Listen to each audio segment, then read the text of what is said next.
Many Luftwaffe planes had a distinctive yellow nose. But have you ever wondered why? What was the reason behind this curious choice of color? In today's video, we dive into the skies of World War II to answer the question, why were German planes painted yellow? Imagine the chaos of an aerial battle during World War II. The sky is filled with aircraft, friend and foe alike, moving at high speeds, twisting and turning in desperate maneuvers. In such an environment, making split-second decisions was critical, and the ability to quickly identify a plane could be the difference between life and death. If aircraft weren't easily distinguishable, it could lead to deadly mistakes, friendly fire incidents that might cause catastrophic losses and undermine entire aerial missions. One wrong move, one mistaken identity, and the entire course of an operation could change. That's why the Germans needed a solution, and they found it in the form of these bright yellow markings. The first significant use of yellow markings on German planes was noticed by RAF pilots in the summer of 1940, during the height of the Battle of Britain. As Operation Sea Lion, Hitler's plan to invade Britain, loomed, the skies above the English Channel turned into a fierce battleground. RAF pilots scrambling their Spitfires and Hurricanes soon observed a curious and prominent feature of their adversaries. German fighters and bombers bore bright yellow markings, especially on the noses, tails, and occasionally the wingtips of their aircraft. This was not a random aesthetic decision, nor was it just a propaganda tool to intimidate their enemies. Instead, it served a very functional and specific purpose, related to identification and coordination amidst the chaos of aerial combat. The truth behind the yellow markings lies in the practical demands of air warfare. During the fast-paced, chaotic dogfights over Britain, it became clear that the Luftwaffe needed a better way to prevent friendly fire incidents. Identifying your allies in the midst of battle was challenging, especially when hundreds of planes were engaged in combat over a relatively small area. The yellow markings became an easy and effective way for Luftwaffe pilots to quickly identify their own aircraft. By painting the nose, the tail, and sometimes the wingtips yellow, Luftwaffe commanders ensured that their pilots could instantly recognize friendly planes, even from a distance. This minimized the risk of friendly fire, which could have disastrous consequences, especially during the tight and high-pressure situations of dogfighting.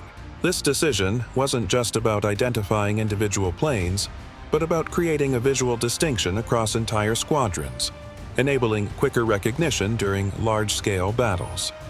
Consider that many German planes, like the Messerschmitt Bf 109 or the Junkers Ju 87 Stuka, shared similar silhouettes with enemy aircraft when seen from certain angles.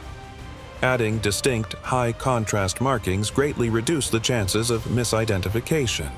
In fact, friendly fire was a genuine threat that had already cost the Luftwaffe dearly in the early stages of the war. During the invasion of Poland in 1939 and later in the Battle of France in 1940, the Luftwaffe learned some hard lessons about the importance of rapid identification. Mistaken engagements led to unnecessary losses and a decrease in morale. By marking their planes with the bright, highly visible color yellow, they ensured their pilots had a fighting chance of differentiating friend from foe in the most critical moments. As the war continued and Germany found itself fighting on multiple fronts, the use of yellow markings evolved and expanded. By late 1941, especially during the campaigns on the Eastern Front against the Soviet Union, yellow markings had become a standard feature on almost all German aircraft operating in contested areas. The Luftwaffe was now facing the Red Air Force over the vast territories of the Soviet Union, where aircraft from both sides were often involved in large-scale engagements. The quick and unmistakable identification of one's allies remained a priority. The use of yellow increased significantly, not only on fighters like the Messerschmitt Bf 109, but also on other aircraft types, such as the Focke-Wulf FWU 190, and ground attack planes like the Junkers Ju 87 Stuka. But it wasn't just fighters that bore these yellow markings. Bombers and reconnaissance planes often sported them as well, especially during missions where the chance of encountering enemy fighters was high. The Luftwaffe even adapted the placement of these yellow sections depending on the type of mission and the location. On some aircraft, it was limited to the nose, while on others, entire panels or stripes along the fuselage were painted. This wasn't just a wartime necessity, it also became an evolving tactical element. For example, in North Africa, where the Luftwaffe operated alongside the Italian Air Force, some planes adopted additional markings to align with the identification needs of the mixed axis forces in the theater. The Luftwaffe recognized that different theaters had different needs, and adaptability in their use of visual identifiers was key to ensuring effectiveness. Interestingly, as the war dragged on and Germany began to lose its air superiority, the use of bright yellow markings started to fade.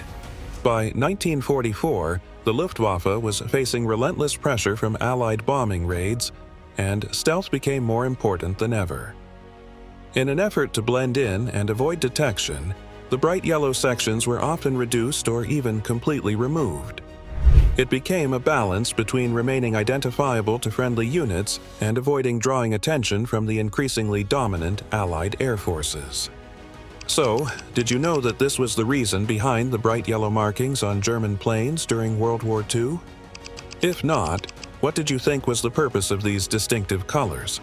Did you believe it was purely for intimidation, or something else entirely? Let us know your thoughts in the comments section below.